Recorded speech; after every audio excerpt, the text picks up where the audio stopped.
जालन्यात पाणी प्रश्नावरून महापालिकेत राजकीय वाद, भास्कर अंबेकर यांचं भाजपला खुले आवाहन.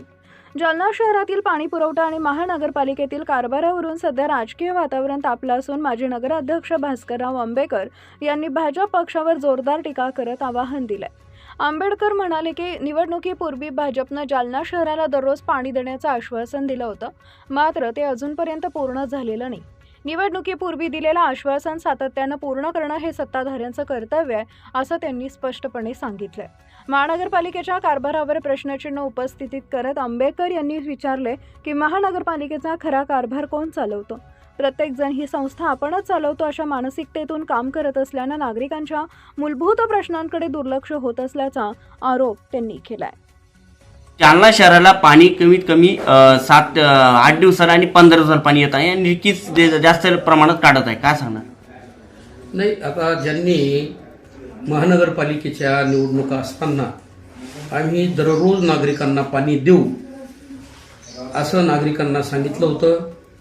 आज मला वाटतं निवडणुका होऊन 4 महिने होत आलेत आणि या 4 महिन्यानंतर या गावाचे लोक आता प्रश्न विचारत आहेत की तुम्ही सांगितलं होतं की दररोज पाणी देऊ. मग आता दररोज तर सोडा, पण तुम्ही 1 दिवस आड तर पाणी द्या. म्हणजे निवडणुकाच्या काळामध्ये दिलेले आश्वासनं, त्या आश्वासनांची पूर्तता आपण जे काही निवडणूक काळामध्ये लोकांना बोलतो, तर मला असं वाटतं की आपण जे बोलतोय त्याची पूर्तता सुद्धा करणं हे सत्ताधाऱ्यांचं कर्तव्य असतं. पण आज नगरपरिषदेचा जर आपण विचार केला तर नगरपरिषदेचा नेमका मालक कोण आहे, नगरपालिका नेमकं चालवतोय कोण? ती या बिचाऱ्या महापौर महिला भगिनी आहेत.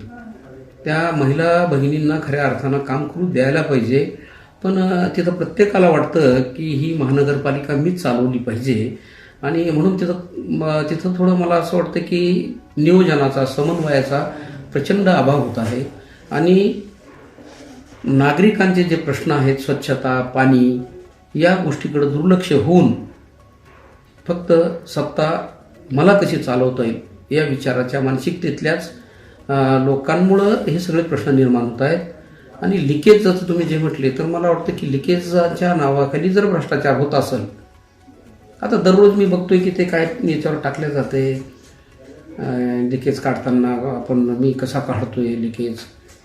अरे हे दाखवण्याचं, ह्या तुमच्या कर्तव्याच्या गोष्टी आहेत आणि चांगलं कर्तव्य पार पाडा. लोकांना नियमित पाणी द्या, चांगलं पाणी द्या, मुबलक पाणी द्या, स्वच्छता चांगली ठेवा आणि ज्या लोकांनी तुमचे 41 लोक निवडून दिले त्या जनतेप्रती एक चांगली भावना ठेवा, बस असं मला सांगावं वाटतं.